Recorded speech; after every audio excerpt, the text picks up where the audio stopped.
Welcome back. Let us continue with our discussion with the contemporary theories of motivation. In the previous lecture, I have talked about self-determination theory. Today in this lecture, I am going to start about the next contemporary theory, that is goal setting theory by Edwin Locke in 1968. So, this theory has three aspects which has effect or influence on the employee motivation. So, these three aspects are goal specificity, challenge and feedback on performance. The point is that intentions are very important when we talk about goal setting. What is the intention of an employee? If any task has been assigned to an employee, to what extent that task to perform becomes a goal, a specific goal, to what extent the employee accepts the challenge, and to what extent he is receiving what kind of feedback in order to enhance or undermine his performance.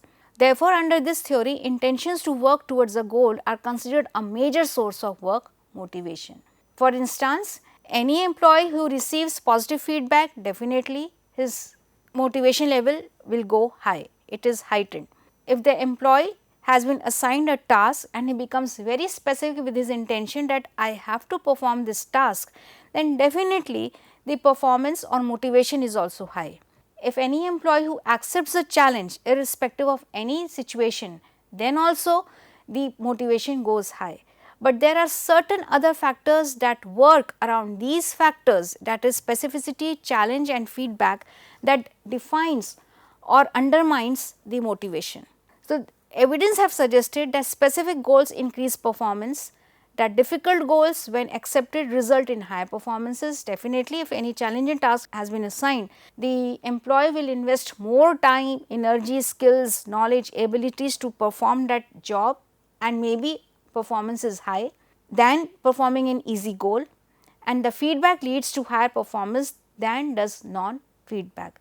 You perform the job and do not receive any feedback, the motivation level will also be neutral, but if you receive any positive, even negative feedback, then motivation levels will be high, because if it is good, positive, the motivation level will be high. Even if it is negative feedback, we are motivated to make more efforts to enhance the performance. But how and why? How this happens? This goal setting needs undergo a whole process. So, there are three factors that have been discussed in detail. The first is specificity. This seems to act as an internal stimulus. It is an intention. For example, when a trucker commits to make 12 round trip hauls between Toronto to New York each week, then the intention gives him a specific objective to attain. So, how you perceive your objective, that defines your intention, and that intention will define your motivation. So, all things being at equal, he will outperform a counterpart with no goals or the generalized goal that do your best. So, either we will outperform, that means we will perform better than the other people, or we will do our best. But the point is, when the task has been perceived as a goal, specific goal, that I have to perform this task, and it is very much insidious that your intention is just focused to perform that particular job, then the motivation level goes high. So, this is one factor that identifies motivation. The second is acceptance of the goals. Maybe the task is challenge, but yes, sense of acceptance is constant in performing the job. So, the more the difficult the goal, the higher is the level of performance. This is again so obvious that even if we have the intention to accept any challenging task, definitely we will make all the efforts to perform that challenging task, and in that performance with the intention to accept and perform, the motivation will be high to perform a better job. This is another factor. Again, if I go back to the slide, then goal specificity is already there in the first factor and challenge is in the second factor. So, acceptance of goal is also very important. Then, and the last is third, that is the feedback. The more we receive positive feedback, that is the authorities are giving positive feedback to your performance, the motivation goes high. Even if the authorities highlight, even the feedback encompasses some discrepancies in the performance, then also the performance is high in the next chance, because the motivation level is high. So, third, people do better when they get feedback on how well they are progressing. towards their goals, because it helps identify discrepancies between what they have done and what they want to do next. So, this will again raise the level of motivation. For example, managers who coach their sales employees can directly facilitate sales goal attainment if the managers are good coaching. Further, self-generated feedback within employees also motivate employees because they are monitoring their own performance. They receive feedback themselves only for the task they have performed, and they are more motivated to perform than externally generated feedback. So, the point is, feedback, whether it is external or internal, if the feedback is focusing on the progress of the performance, then definitely it leads to motivation. So, specificity, acceptance of the goal and feedback work in sync in terms of raising the level of motivation of employees that defines the goal setting. So, ultimately it is intention, how we perform the job with our intention, to what extent we hold on to the challenge, and the third is that to what extent the feedback we receive, maybe it is self generated or externally generated feedback, to what extent that feedback is contributing to raise or heighten the motivation of employees. At the same time, there are personal factors also that influence the goal performance relationship. So, three factors have been identified: goal commitment, task characteristics and national culture. Goal commitment: this theory assumes an individual is committed to the goal and determined not to lower or abandon it. That means, the person is determined to perform the task because specificity and acceptance there. So, he or she believes that he can achieve the goal and wants to achieve it. So, this becomes intentional, that I am taking the charge to perform the task. So, goal commitment is most likely to occur when employees expect that the efforts will pay off in goal attainment. When accomplishing the goal is attractive to them, they can actively participate in goal setting. The other is task characteristics. Goals themselves seem to affect performance more strongly when tasks are simple rather than complex, and that the tasks are independent rather than interdependent. So, interdependent tasks, group goals along with delegation of tasks are preferable. So, even when a person is performing the task, if the task is simple, the person is motivated to perform the task with high motivation. But if the tasks are interdependent, then definitely members prefer to work based on delegation of tasks, which is more preferable style of performing best, and definitely even if there is initial failure. So, paradoxically, goal abandonment following an initial failure is more likely for individuals who self-affirm their core values, possibly because they internalize the implications of failure more strongly than others do. So, the point is that even when people are working in group, employees are working in group, they prefer to have delegation of the task, because even if they tend to abandon any task, then failure is more likely for individuals who self-affirm their core values. So, they can, based on their core values, they can align themselves with the delegation of the task and then can avoid to face any kind of failure, rather being motivated to perform the task. So, based on the task characteristics, that is, it is simple or complex, if it is interdependent or dependent.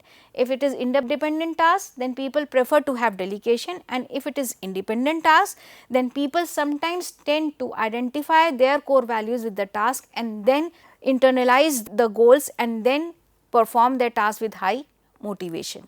So, this is about the task characteristics, whether the task is simple or complex, whether the task is based on group, that is based on delegation, or it is independent task, then whether and to what extent the employee is able to align the task with his core values. So, all these factors based on task characteristics define the goal setting of the employee. And the last is national cultures.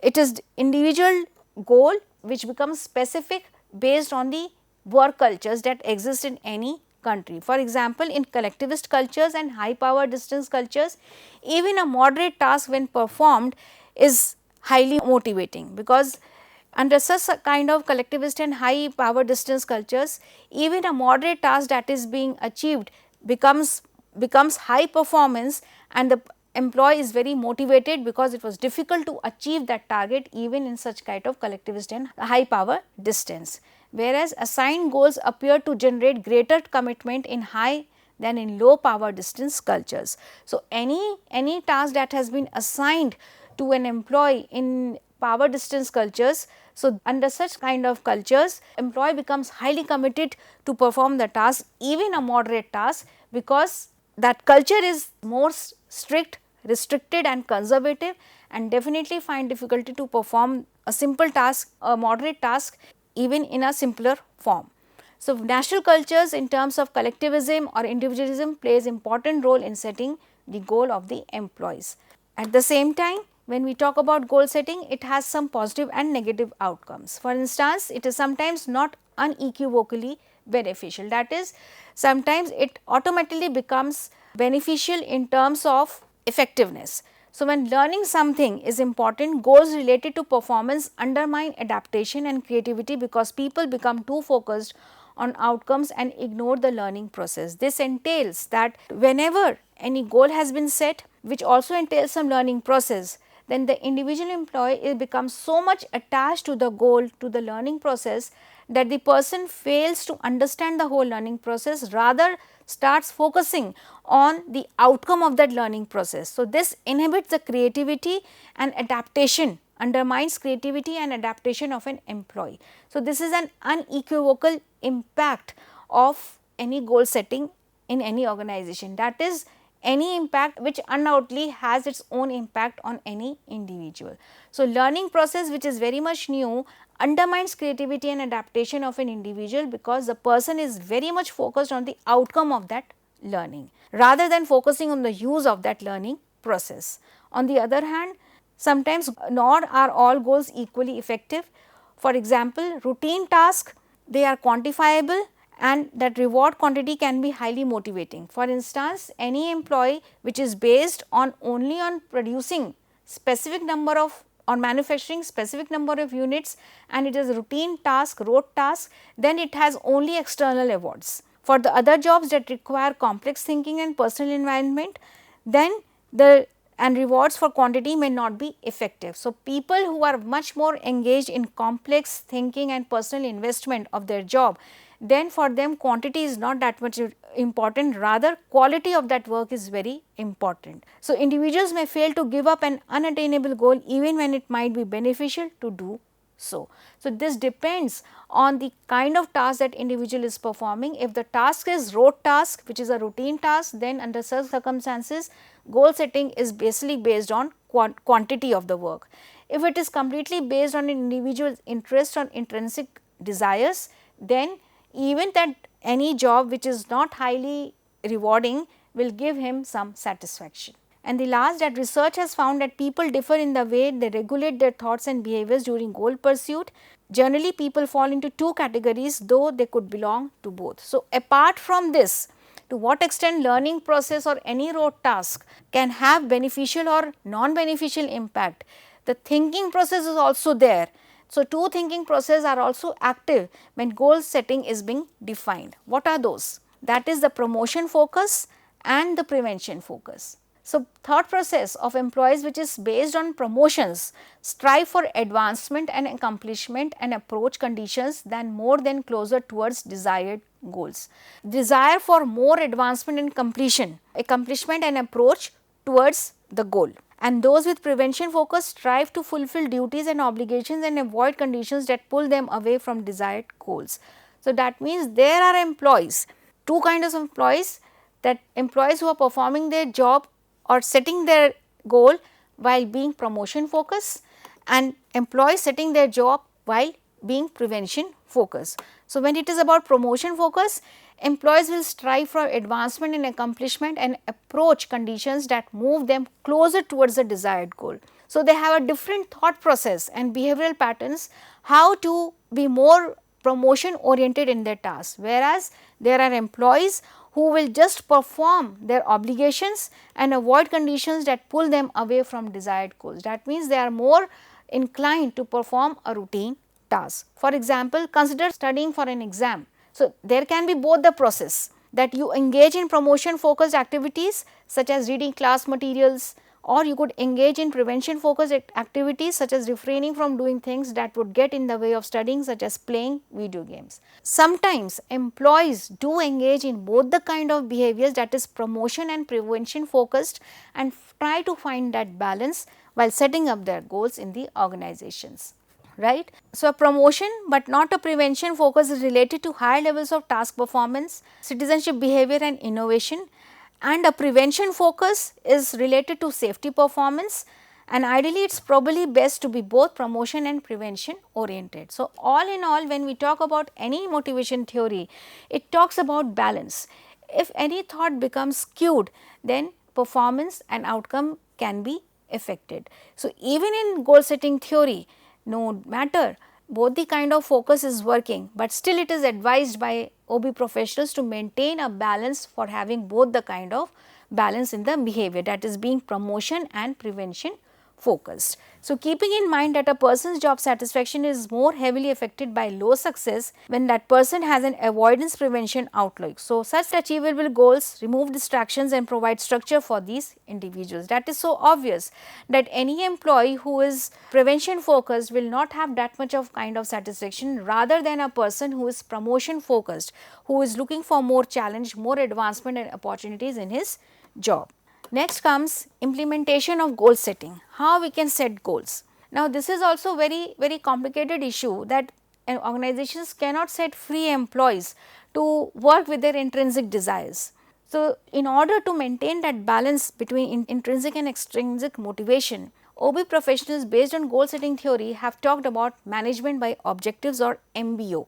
They have outlined a systematic way to utilize goal setting with management by objectives, which emphasizes participatively set goals that are tangible, verifiable and measurable. So, this kind of systematic way helps to maintain that balance between intrinsic and extrinsic motivation, where intrinsic motivation is also maintained and their performance or their progress is measurable, verifiable and tangible, which is very much perceivable, that how much an employee has performed. So, it is a program that encompasses specific goals where participation is set. Every employee needs to participate for an explicit time period with feedback on goal progress. So, everything is there, it is a package in its own way in this systematic way, that is MBO, where specific goals are there, participation is there in terms of challenge that is being given to every employee, which is measurable, verifiable and tangible, and there is explicit time period that every employee has to perform their job in a specific period of time based on feedback. The organization's overall objectives are translated into specific objectives for each level, that is division, department or individual level, at individual level, group level, division level and departmental level. But the most important part is that when there is implementation of MBO or management by objectives, this works from top to bottom or bottom to top. So, every objective is linked to every level and to every hierarchy, and the objectives at one level to those to the next. So, one level or one objective at one level is connected to the next level, third level, fourth level or vice versa. So, it is not only that MBO has been implemented only in one section, division or department. It is about from top to bottom or bottom to top, and every objective is linked to every person at every hierarchy. So, MBO provides specific personal performance objectives. Now, when every person at every hierarchy in every division and department is working in sync based on the objectives that have been assigned, then it maintains a chain of performances, and that performance every time is being measured, verified and based on feedback. So, there are 4 ingredients that are common to MBO programs. It is goal specificity, definitely every individual is in the chain. So, every individual employee has some specific goals. Every individual is involved in decision making participation, that is including the setting goals or objectives. There is an explicit time period and performance feedback is there. For example, having an explicit time period to accomplish objectives matches goal setting theory's emphasis on goal specificity. That is a clear-cut application of goal setting theory in management by objectives. Similarly, feedback about goal progress is a critical element of goal setting theory. So, if feedback is there, so this will motivate employees based on their progress. It can be self-generated feedback or feedback by the other authorities. But yes, the only area of possible disagreement between MBO and goal setting is participation. So, MBO strongly advocates that goal setting theory demonstrates that managers assigned goals are usually just as effective. So, the point is that the only disagreement between MBO and goal setting theory is participation, which says that no matter what, if MBO has been implemented in any organization, then every manager demonstrates the assigned goals, which is usually effective. That means they have to be effective in performance. So, it has nothing to do with goal specificity, but yes, when it is about motivation, so this goal specific means that you are accepting the job as it is, and at the same time we are accepting the challenge along with the feedback.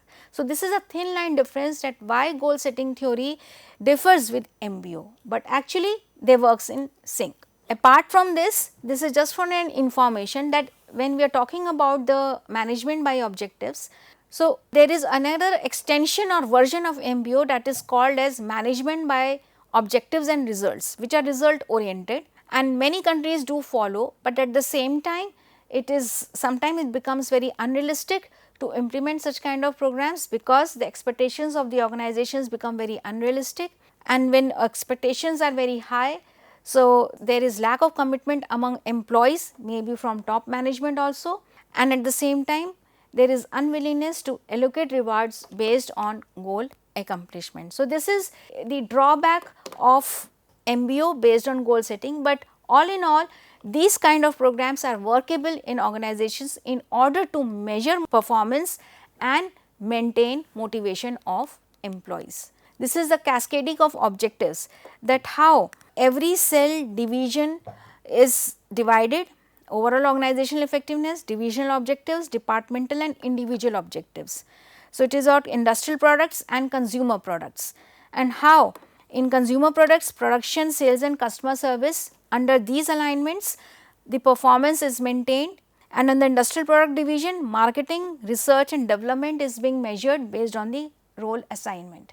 The point is that at every cell division department there is role assignment, there is goal assignment, there is goal specific for every employee, and how every employee is performing the job, which is measurable, verifiable and tangible. Tangible here means again which is very much perceivable by the employees, by the authorities. So, this is about goal setting theory given by Edwin Locke, which is again although little bit late theory, but yes, a recent theory, a contemporary theory of motivation. So, we are through with this, with these two theories. We will continue in the next session. Thank you so much.